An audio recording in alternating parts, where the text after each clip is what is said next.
Welcome back to the series of videos that explain how to complete the financial statement and analysis spreadsheet system. This spreadsheet is part of the University of Wisconsin Division of Extension's Farm Management Pulse program. And this particular video is on the income statement, format, and where to find information. But before getting to that, we can also find further information about the Farm Pulse program or the spreadsheets and income statements and so forth themselves by looking at the websites that are on the visual. My name is Kevin Bernhardt, and I'm both a farm management specialist for the University of Wisconsin Division of Extension, as well as a professor for the School of Agriculture at the University of Wisconsin in Platteville. This video continues our discussion on the income statement, and in particular, we want to talk about several items of where do the numbers come from, where is the sources for the information. So let's get started. You see in front of you the spreadsheet that we've been working with all along. Down at the bottom, as usual, are the several tabs for putting together the balance sheet and the income statement and other kinds of worksheets that are helpful assistance for putting those financial statements together. Today's topic, of course, is the income statement. And let's take a look at what the income statement on the spreadsheet looks like, what its format is, and so forth. Recall from our previous video that we stated that the income statement has four major sections. One of those sections is operating revenues, and you can see my cursor that's circling that part in the spreadsheet now. And the operating revenues are those normal type of revenues that come in from normal operations in the business. So sale of milk, sale of corn, sale of livestock, custom work that we might be doing, et cetera, et cetera. The second section is the operating expenses. Operating expenses are those normal expenses that we would expect to happen every year on a farm operation. Things like purchase feed, labor, insurance payments, fertilizer and lime, purchase of seed, veterinary costs, et cetera, et cetera. The next section, which doesn't have its own label, but it's there, is the part that I'm circling right now, which are those revenues and expenses that are part of the farm operation, but not normal operating expenses year in and year out, at least not normal and consistent across all farms. So this includes primarily interest that is paid, as well as any gain or loss from the sale of capital assets. The fourth section is the non-farm income or non-farm revenues and expenses that we might have. The biggest item here generally is income taxes. Those four sections lead to four different net income or net profit values. The first one that I'm circling right now in the spreadsheet is income from operations. This is an important one, but because it shows the profit that we have from operations only. So this is the profit that we want to look at that we hope will consistently happen year after year after year. As part of normal operations.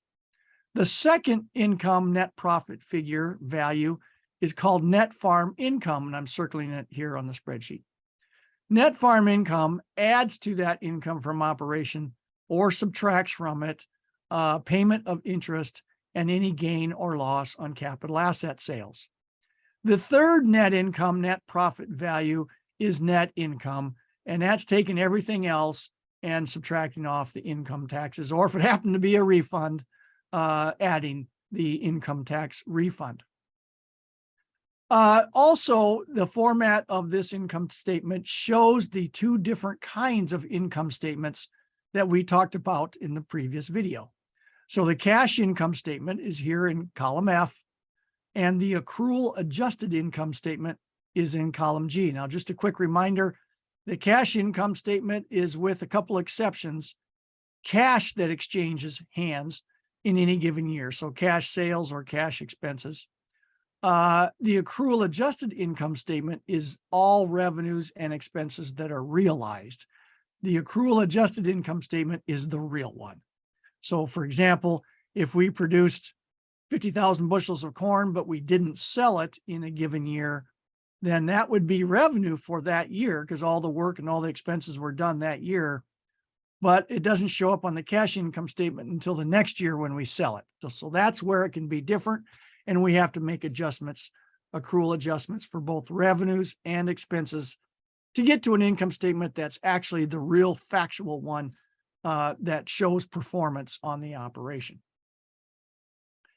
So now let's dig in a little deeper here to see where all these numbers come from. So as you look down through, as I scroll down this income statement, there's lots of numbers, lots of values there. Where do they all come from? And it's actually easier than you might think. It comes together quicker than you might think. First of all, just a reminder that any place where there's a yellow shaded cell, that is a place where user entry is okay to make. You don't have to make an entry there, but that's the only places where you can make an entry as a user. All other white shaded cells are formula based or automatically there. So only ones we have to worry about are the yellow shaded ones. As you can see, most all the yellow shaded cells are under the cash income statement. So as I scroll down through the income statement, you will hardly see anything else other than the yellow shaded cells in the cash income statement or here in column F. The one exception is depreciation, which has a yellow shaded cell in the accrual income statement as well. Other than that, all of them are in the cash income statement side. So that's where all the entry has to take place. Where do you get this information? Where are the sources for all this? Well, one of the best is your own farm records, of course.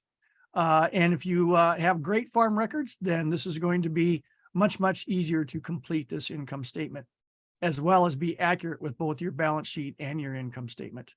And farm records can be anything from ones that are handwritten to those that are from sophisticated software that you might be utilizing in your farming operation. If you're not happy with your current farm record system, that's certainly a place to spend time to improve that. How to do that and what kind of ways to do so is beyond the scope of this particular video, but certainly it's an important part that needs to be there in order to have accurate financial statements. Another source, though, if you don't have those farm records or you don't quite want to trust them or feel that they're complete, another good source is your tax records. So the cash income statement side in particular can take advantage of those tax records, particularly the Schedule F,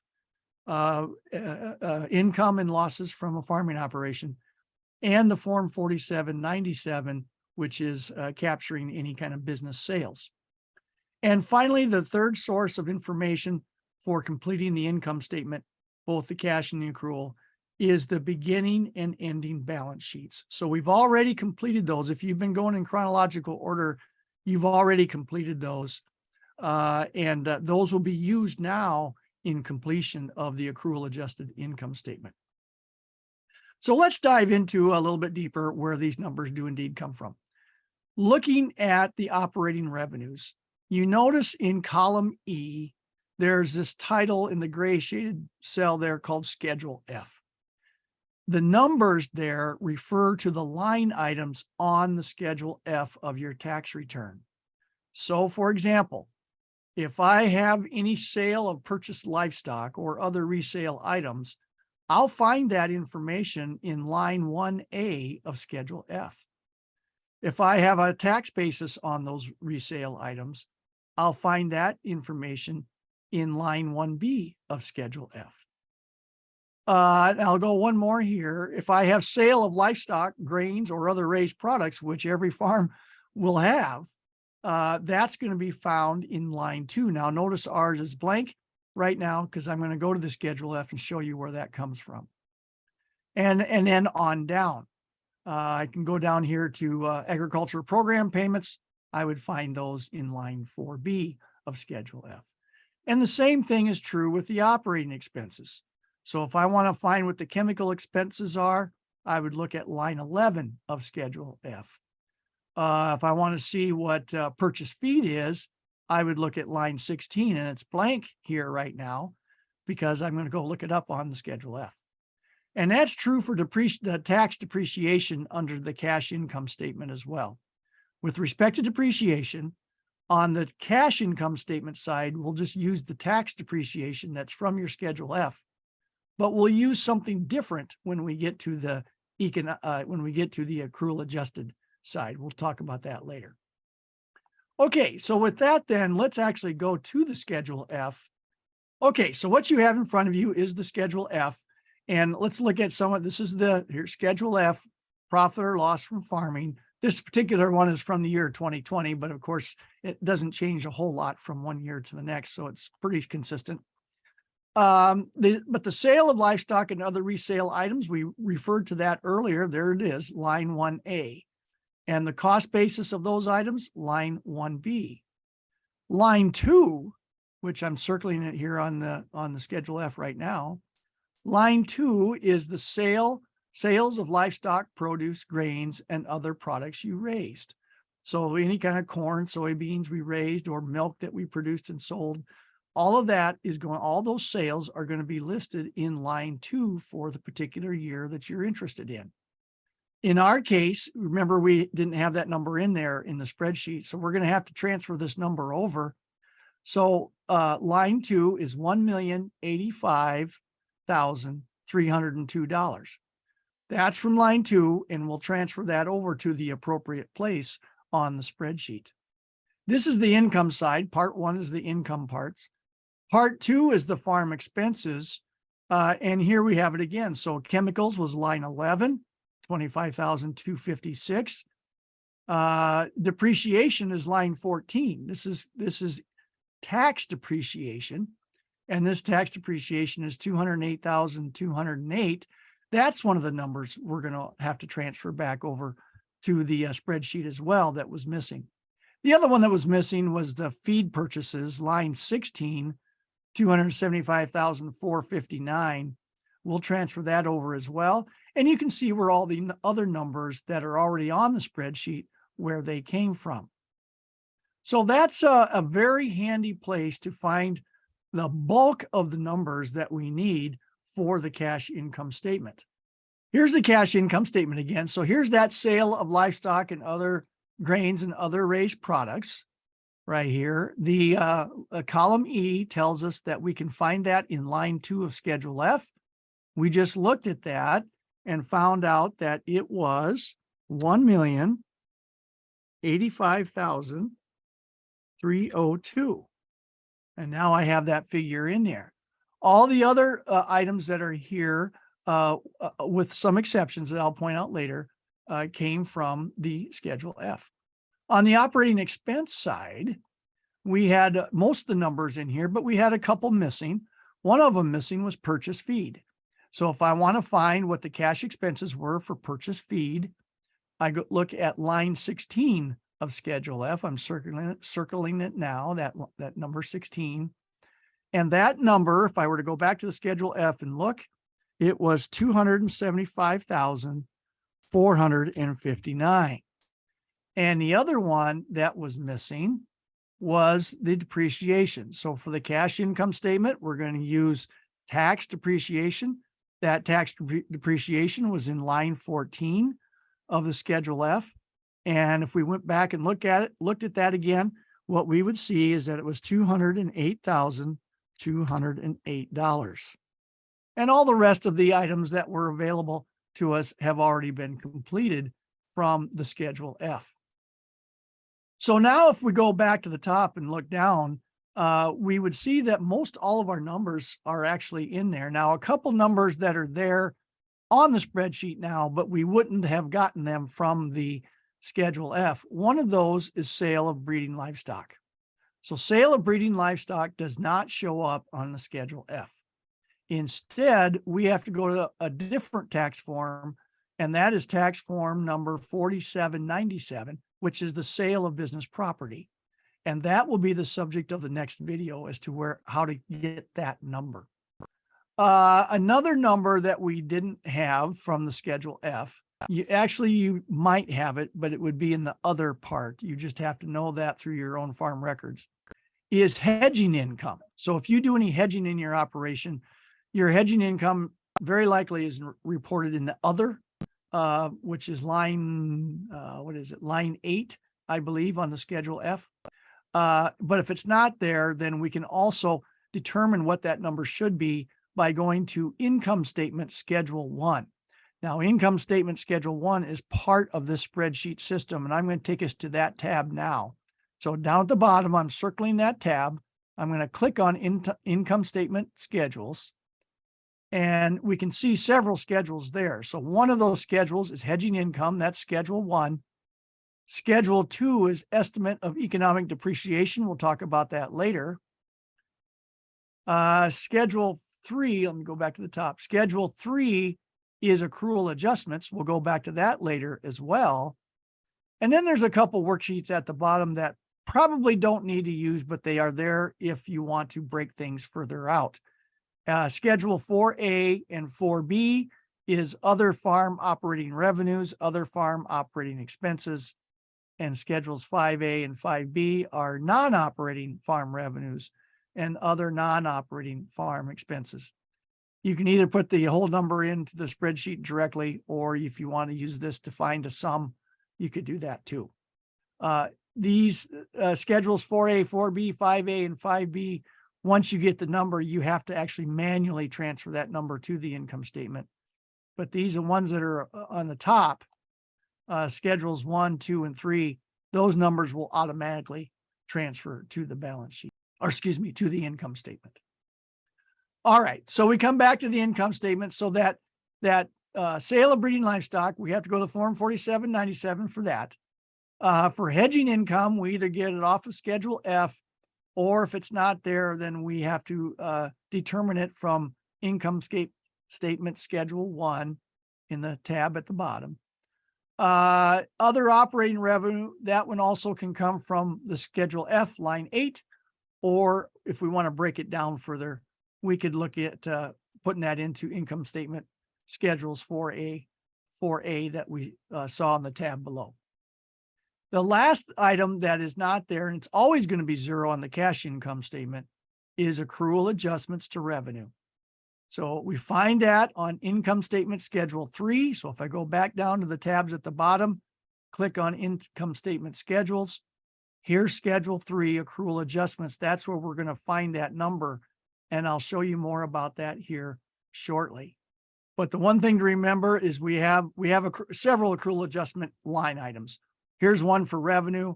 If I go down below in expenses, we have an accrual adjustment for unused assets. We have an accrual adjustment for unpaid items. Here's an accrual adjustment for accrued interest. And I think there's one for taxes as well. All of those are going to be 0 for the cash income statement. We do not have any accrual adjustments in the cash income statement. The only place those go in is the accrual adjusted income statement. So accrual adjustments, as the name goes, only go into the accrual adjusted income statement. And we'll talk shortly here about where those numbers come from. The other item that you don't necessarily have, you have to break it out a little bit more on your own, is the interest expenses that are paid. So I'm circling that now on the spreadsheet. And as you see, there is no Schedule F to go to. Actually, interest expenses are on the Schedule F. And down below at the bottom, at the very bottom of the spreadsheet, is a block here that's called additional financial information. And one of those pieces of additional information is total interest expenses. And total interest expenses can be found on the Schedule F in line 21A and in line 21B. So 21A is actually mortgage interest. 21B is all other interest expenses that were paid. If we were to go back to that Schedule F and look at line 21A and add that to line 21B, it would turn out to be $80,825.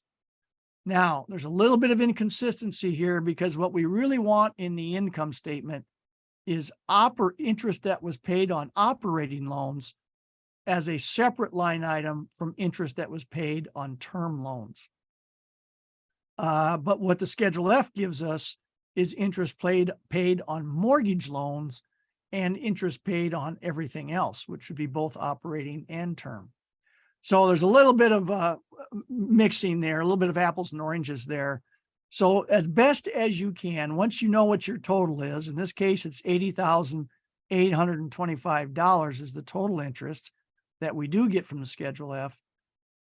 Do as best as you can to break that down between how much of that was for term loans and how much of that was interest paid on operating loans. That will help later on when we get into some repayment capacity information. And the gain and loss on capital asset sales is the final two numbers that we don't have. And one of those is found on Form 4797, which is the subject of the next video. And the gain and loss due to base value price changes is found on balance sheet Schedule G. We'll talk about that in the next video as well. So now then, let's go and take a look at these accrual income adjustments. That's the last thing left to really cover. And that's really what makes the difference between the cash income statement and the accrual adjusted income statement. Those accrual adjustments, remember, are adjustments made to put revenues, cash revenues, and cash expenses back into the year that they really occurred.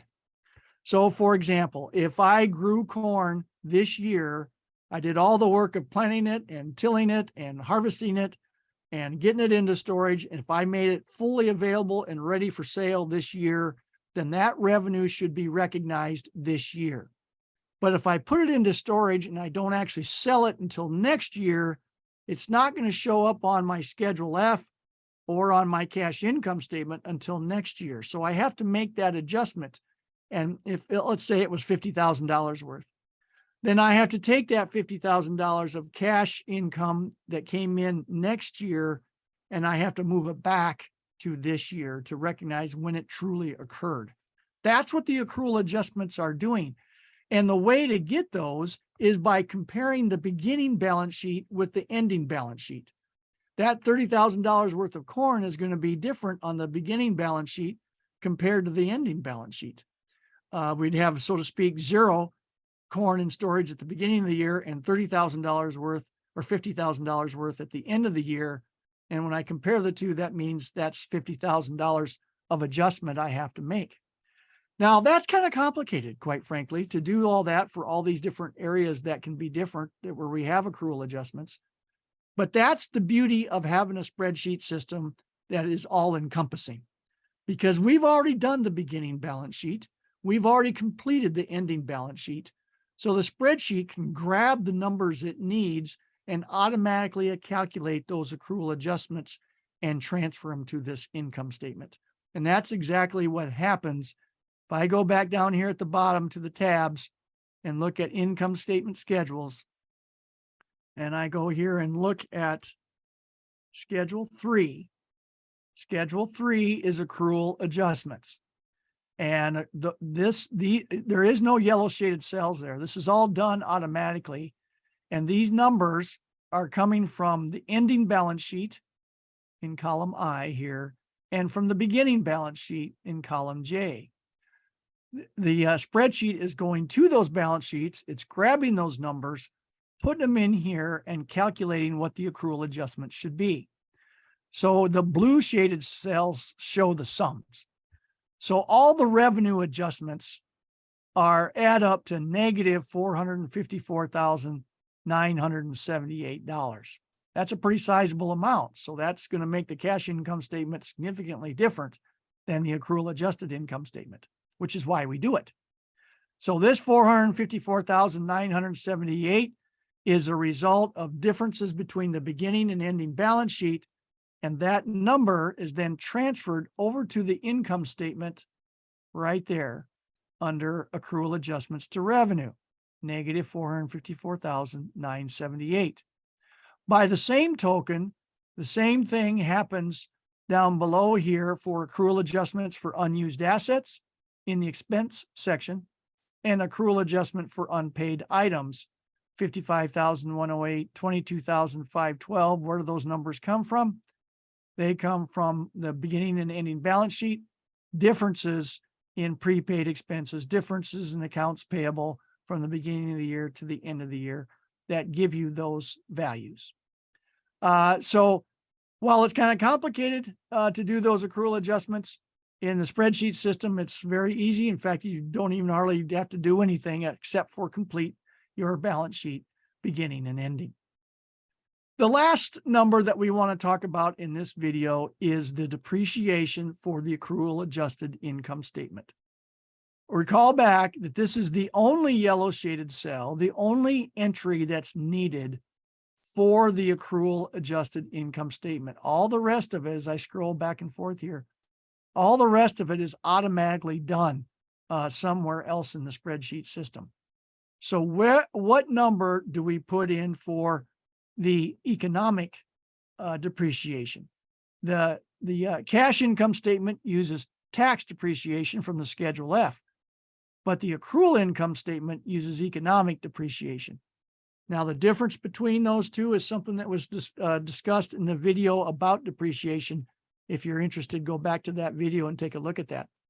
But the economic depreciation is the real depreciation. That's our estimate of how much the value of that tractor, the value of that building is decreasing each year due to the amount that we're using it, or due to the how quickly it's becoming obsolete technologically, et cetera, et cetera.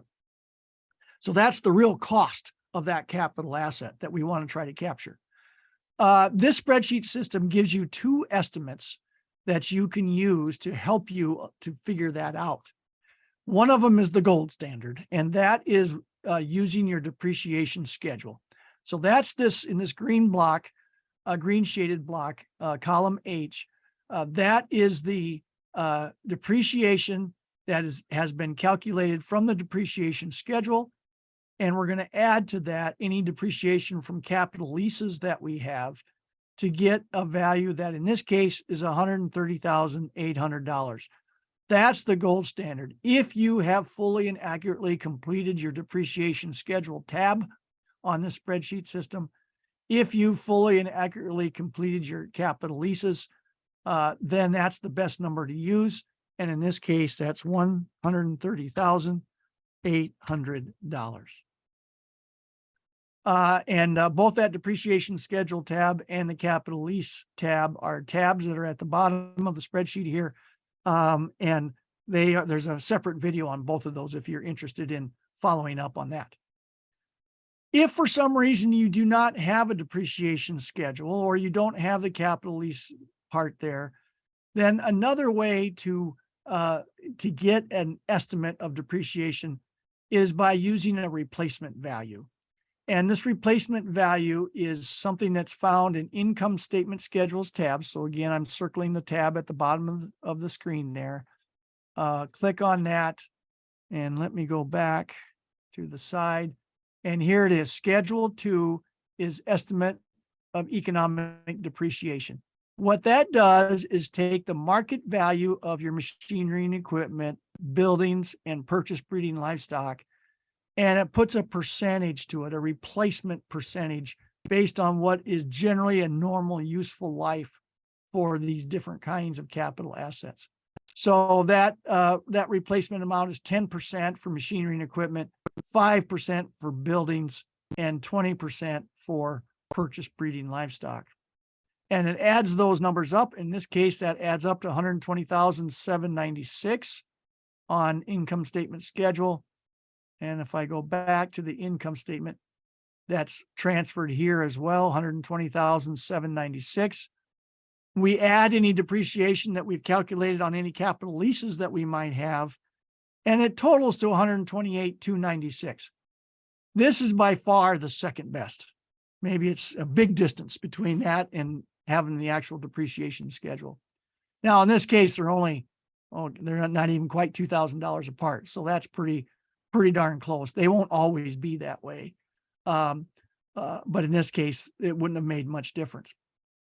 So if you can have a completed depreciation schedule and use that number, if all else fails, you can use income statement schedule 2 to determine an estimate for economic depreciation. Okay, that ends everything that we're going to do as part of this video. On the next video, then we're going to take up a couple of these a little bit more challenging areas of the income statement, those particularly being hedging income, breeding livestock sales and how to record those. And then the two different line items for gain loss on capital asset sales and gain loss on any price changes in the base value. These items will be the focus of our next video. Until then, thank you for listening.